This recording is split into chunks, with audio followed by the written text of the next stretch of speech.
ಬೆಂಗಳೂರಿನಲ್ಲಿ ಮೆಟ್ರೋ ಟ್ರ್ಯಾಕ್ಗೆ ಹಾರಿ ವ್ಯಕ್ತಿ ಆತ್ಮಹತ್ಯೆಯನ್ನ ಮಾಡಿಕೊಂಡಿದ್ದಾನೆ. ನೇರಳೆ ಮಾರ್ಗದ ಸಂಚಾರದಲ್ಲಿ ವ್ಯತ್ಯಯ ಆಗಿದ್ದು ಕೆಂಗೇರಿ ನಿಲ್ದಾಣದಲ್ಲಿ ಆತ್ಮಹತ್ಯೆಗೆ ಶರಣಾಗಿದ್ದಾನೆ ವ್ಯಕ್ತಿ. ಬೆಂಗಳೂರಲ್ಲಿ ಮೆಟ್ರೋ ಟ್ರ್ಯಾಕ್ಗೆ ಹಾರಿ ವ್ಯಕ್ತಿ ಆತ್ಮಹತ್ಯೆಯನ್ನ ಮಾಡಿಕೊಂಡಿದ್ದಾನೆ. ನೇರಳೆ ಮಾರ್ಗದ ಸಂಚಾರದಲ್ಲಿ ಹಿನ್ನೆಲೆಯಲ್ಲಿ ವ್ಯತ್ಯಯ ಆಗಿದೆ. ಕೆಂಗೇರಿ ನಿಲ್ದಾಣದಲ್ಲಿ ಈತ ಆತ್ಮಹತ್ಯೆಯನ್ನ ಮಾಡಿಕೊಂಡಿರೋದು.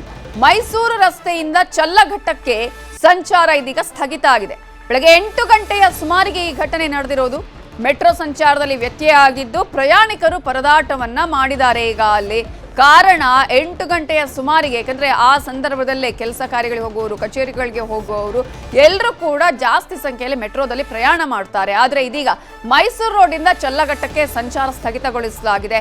ಈ ಹಿನ್ನೆಲೆಯಲ್ಲಿ ಪ್ರಯಾಣಿಕರು ಪರದಾಟವನ್ನ ಮಾಡಿದ್ದಾರೆ.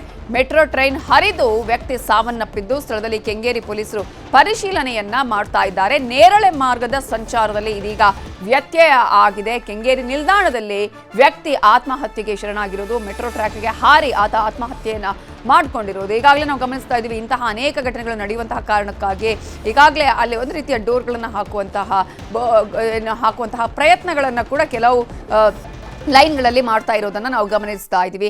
ಆದರೆ ಮತ್ತೆ ಇಂತಹ ಒಂದು ಘಟನೆಗಳು ಪುನರಾವರ್ತನೆ ಆಗ್ತಾ ಇರೋದನ್ನು ಕೂಡ ನಾವು ನೋಡ್ತಾ ಇದ್ದೀವಿ. ಈಗ ನಿಮಗೆ ನಾವು ತೋರಿಸ್ತಾ ಇದ್ದೀವಲ್ಲ, ಅಲ್ಲಿ ಸಾಕಷ್ಟು ಅಂದರೆ ಒಂದು ಕಡೆ ನಿಮಗೆ ತೋರಿಸ್ತಾ ಇದ್ದೀವಿ ಮೆಟ್ರೋ ಟ್ರೈನ್ನ ಕೆಳಗಡೆ ಆ ವ್ಯಕ್ತಿ ಹಾರಿ ಆತ್ಮಹತ್ಯೆ ಮಾಡ್ಕೊಂಡಿರುವಂಥದ್ದು, ಅದರಲ್ಲಿ ಸಿಕ್ಕಾಕೊಂಡಿರುವಂತಹ ದೃಶ್ಯ. ಆದರೆ ಮತ್ತೊಂದು ಕಡೆ ಪ್ರಯಾಣಿಕರು ಈಗ ತೊಂದರೆಯನ್ನು ಕೂಡ ಅನುಭವಿಸ್ತಾ ಇದ್ದಾರೆ. ಸಾಕಷ್ಟು ಪ್ರಯಾಣಿಕರು ತೊಂದರೆಯನ್ನು ಅನುಭವಿಸ್ತಾ ಇರೋದನ್ನು ಕೂಡ ನಾವು ನೋಡ್ತಾ ಇದ್ವಿ. ಇದೇ ವಿಚಾರಕ್ಕೆ ಸಂಬಂಧಪಟ್ಟ ಹಾಗೆ ಇನ್ನಷ್ಟು ಡೀಟೇಲ್ಸ್ ಅನ್ನ ಕೊಡೋದಕ್ಕೆ ನಮ್ಮ ರಿಪೋರ್ಟರ್ ಮಾದೇಶ್ ಈಗ ನೇರ ಸಂಪರ್ಕದಲ್ಲಿ ಜಾಯ್ನ್ ಆಗಿದ್ದಾರೆ. ಮಾದೇಶ್, ಈಗಾಗಲೇ ಸಂಚಾರ ಅಂದ್ರೆ ಈ ಒಂದು ಆಫೀಸ್ ಟೈಮಿಗೆ ಹೋಗುವಂತಹ ಒಂದು ಟೈಮೇ ಇದು. ಇಂತಹ ಸಂದರ್ಭದಲ್ಲಿ ಈಗ ಈ ರೀತಿಯ ಘಟನೆ ಆದರೆ ಜನರು ಕೂಡ ಸಾಕಷ್ಟು ಪರದಾಟವನ್ನ ಅನುಭವಿಸಬೇಕಾಗುತ್ತೆ. ಜೊತೆಗೆ ಇದು ಎಷ್ಟು ಹೊತ್ತಿಗೆ ನಡೆದಿರೋದು, ಜೊತೆಗೆ ಆ ವ್ಯಕ್ತಿ ಯಾರು, ಅಲ್ಲಿ ಯಾರು ಸಿಬ್ಬಂದಿ ನೋಡಿರ್ಲಿಲ್ವಾ ಈ ಒಂದು ಆತ ಹಳಿಗೆ ಹಾರುವಂತಹ ಸಂದರ್ಭದಲ್ಲಿ ಹೇಗೆ ಅಂತ?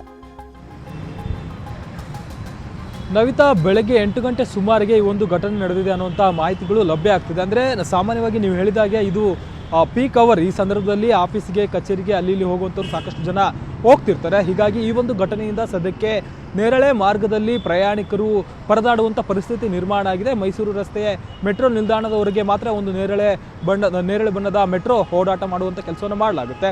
ಅದಕ್ಕೂ ಮುನ್ನ ಈ ಒಂದು ಘಟನೆ ಹೇಗಾಯಿತು ಅನ್ನೋದಕ್ಕೆ ಸಂಬಂಧಪಟ್ಟಂತೆ ಅಲ್ಲಿರುವಂಥ ಭದ್ರತಾ ಸಿಬ್ಬಂದಿಯು ಕೂಡ ನಾರ್ಮಲ್ ಆಗಿ ನಾವು ಕೂಡ ಅಬ್ಸರ್ವ್ ಮಾಡಿದ್ದನ್ನು ನೋಡೋದಾದರೆ ಯಾರು ಕೂಡ ಅಲ್ಲಿ ಆ ಒಂದು ಕ್ರಾಸನ್ನು ಎಲ್ಲೋ ಲೈನನ್ನು ಹಾಕಿರ್ತಾರೆ ಒಂದು ಪ್ಲಾಟ್ಫಾರ್ಮ್ ಮೇಲೆ, ಆ ಒಂದು ಕ್ರಾಸ್ ಬಳಿ ಹೋದರೆ ಸಾಕು ಅಲರ್ಟ್ ಮಾಡುವಂಥ ಕೆಲಸವನ್ನು ಅಲ್ಲಿನ ಭದ್ರತಾ ಸಿಬ್ಬಂದಿ ಮಾಡ್ತಿರ್ತಾರೆ. ಆದರೆ ಈ ಒಂದು ಪ್ರಕರಣದಲ್ಲಿ ಆ ಒಂದು ವ್ಯಕ್ತಿ ಹಾರಿದ್ದನ್ನು ನೋಡಿದ್ರೆ ಆತ ಮುಂಚೆಯೇ ಆತ್ಮಹತ್ಯೆ ಮಾಡ್ಕೊಳ್ಳೋದಕ್ಕೆ ಫಿಕ್ಸ್ ಆಗಿ ಬಂದಿದ್ದ ಅಂತ ಕಾಣುತ್ತೆ.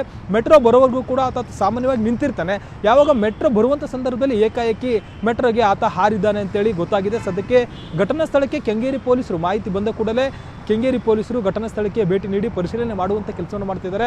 ಆತ ಯಾರು, ಆತನಿಗೆ ಎಷ್ಟು ಏಜು ಮತ್ತು ಆತ ಎಲ್ಲಿಂದ ಬಂದಿದ್ದ ಅನ್ನೋದಕ್ಕೆ ಸಂಬಂಧಪಟ್ಟಂತೆ ಒಂದಷ್ಟು CCTV ಫುಟೇಜ್ಗಳನ್ನು ಕೂಡ ಪರಿಶೀಲನೆ ಮಾಡುವಂಥ ಕೆಲಸವನ್ನು ಮಾಡ್ತಿದ್ದಾರೆ. ಆತ ಯಾರು, ಆತನ ಬಗ್ಗೆ ಮಾಹಿತಿ ಕಲೆ ಹಾಕುವಂಥ ಕೆಲಸವನ್ನು ಮಾಡ್ತಿದ್ದಾರೆ. ಜೊತೆಗೆ ಯಾಕೆ ಆತ ಆತ್ಮಹತ್ಯೆಗೆ ಮುಂದಾಗಿದ್ದ ಅನ್ನೋದಕ್ಕೂ ಸಂಬಂಧಪಟ್ಟಂತೆ ಕೂಡ ತನಿಖೆಯನ್ನು ನಡೆಸುವಂಥ ಕೆಲಸವನ್ನು ಮಾಡಲಾಗ್ತಿದೆ. ಸದ್ಯಕ್ಕೆ ಈ ಘಟನೆಯಿಂದ ಕೆಂಗೇರಿ ಪೊಲೀಸ್ ಠಾಣೆಯಲ್ಲಿ ಒಂದಷ್ಟು ಬಿಗುವಿನ ವಾತಾವರಣ ಇದೆ. ಅಂದರೆ ಅಲ್ಲಿ ಆತಂಕ ಕೂಡ ಜನರಿಗೆ ಮೂಡಿದೆ. ಯಾಕಂದರೆ ಏಕಾಏಕಿ ಓರ್ವ ವ್ಯಕ್ತಿ ಈ ರೀತಿ ಬಂದು ಆತ್ಮಹತ್ಯೆ ಮಾಡ್ಕೊಂಡಿದ್ದಾನೆ. ಜೊತೆಗೆ ಅಲ್ಲಿದ್ದಂಥ ಸಾಕಷ್ಟು ಪ್ರಯಾಣಿಕರು ಕೂಡ ಬೇರೆ ಕಡೆ ಹೋಗುವಂಥ ಕೆಲಸಕ್ಕೆ ಮುಂದಾಗಿರ್ತಾರೆ. ಈ ಒಂದು ಘಟನೆಯಿಂದ ಅಲ್ಲಿ ಸದ್ಯಕ್ಕೆ ಸಂಚಾರದಲ್ಲಿ ಕೂಡ ವ್ಯತ್ಯಯ ಆಗಿದೆ. ಅಲ್ಲಿರುವಂತಹ ಜನರು ಕೂಡ ಒಂದಷ್ಟು ಆತಂಕಕ್ಕೆ ಒಳಗಾಗಿದ್ದಾರೆ. ಮತ್ತು ಬೇರೆ ತಮ್ಮ ಕೆಲಸಕ್ಕೆ ಹೋಗೋದಕ್ಕೂ ಕೂಡ ಪರದಾಡುವಂಥ ಪರಿಸ್ಥಿತಿ ನಿರ್ಮಾಣ ಆಗಿದೆ. ಮತ್ತೊಂದು ಕಡೆ ಮೃತನ ಬಗ್ಗೆ ಕೆಂಗೇರಿ ಪೊಲೀಸರು ಮಾಹಿತಿಯನ್ನು ಕಲೆ ಹಾಕುವಂಥ ಕೆಲಸವನ್ನು ಮಾಡ್ತಿದ್ದಾರೆ. Navita, okay, thank you Madesh ಡೀಟೇಲ್ಸ್ಗೆ.